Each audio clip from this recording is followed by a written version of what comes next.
du Père et du Fils et du Saint-Esprit. Amen. Viens, Esprit de sainteté, viens, Esprit de lumière, viens, Esprit de feu, viens nous embraser.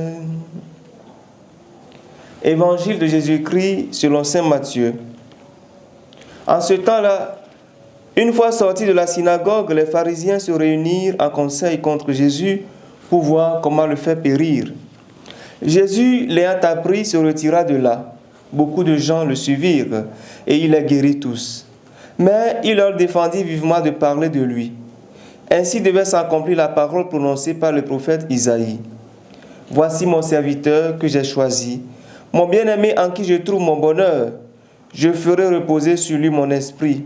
Aux nations, il fera connaître le jugement. Il ne cherchera pas querelle, il ne criera pas.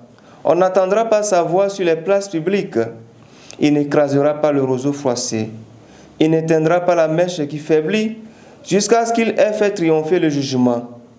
Les nations mettront à son nom leur espérance. » Acclamons la parole de Dieu. Louange à toi, Seigneur Jésus. Bien-aimés du Seigneur, loué soit Jésus-Christ. Aujourd'hui, nous sommes le samedi 18 juillet 2026. Et dans l'évangile de ce jour, les pharisiens préparent un mauvais coup contre Jésus. Ils se sont attendus de chercher désormais voies et moyens pour le faire périr. Et pourquoi un tel projet louche?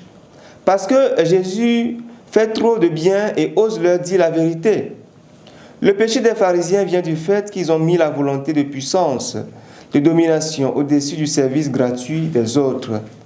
Ils cherchent leur propre gloire et les activités de Jésus risquent de détourner les regards d'eux ou de retourner les regards contre eux. Jésus dénonce leur mesquinerie et au lieu de se convertir, ils préfèrent se retourner contre lui pour le supprimer. Cette attitude, c'est à la fois de l'égoïsme, de l'orgueil, de la jalousie et de la méchanceté. Égoïsme, parce que les pharisiens se préfèrent aux autres. Ils sont capables de voir mourir le pauvre sans lui venir en aide, bien qu'il ait les moyens pour le faire. Pour se justifier, ils se cachent derrière la loi. Souvenons-nous de la parabole du bon samaritain. L'orgueil, les pharisiens aiment la vaine gloire. Ils sont très sensibles aux admirations du public. Lorsqu'ils parviennent à faire un bien, ils en demandent la rançon, la récompense qui est l'admiration, la gratitude et l'adoration. Ces vices nous affectent très souvent. Peut-être nous ne tenons pas conseil pour vouloir tuer, mais nous mettons à l'écart, développons du ressentiment, de la haine et dénigrons, calomnions ceux ou celles qui ont porté critique et montré nos vices.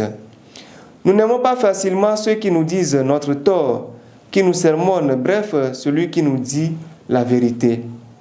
Au lieu de nous remettre en cause, d'examiner notre conscience, de céder à notre conscience qui nous juge, nous préférons dépenser toute notre énergie pour combattre celui qui nous a fait le bien, de pointer du doigt le vice qui en nous pourra nous détruire et nous séparer de Dieu.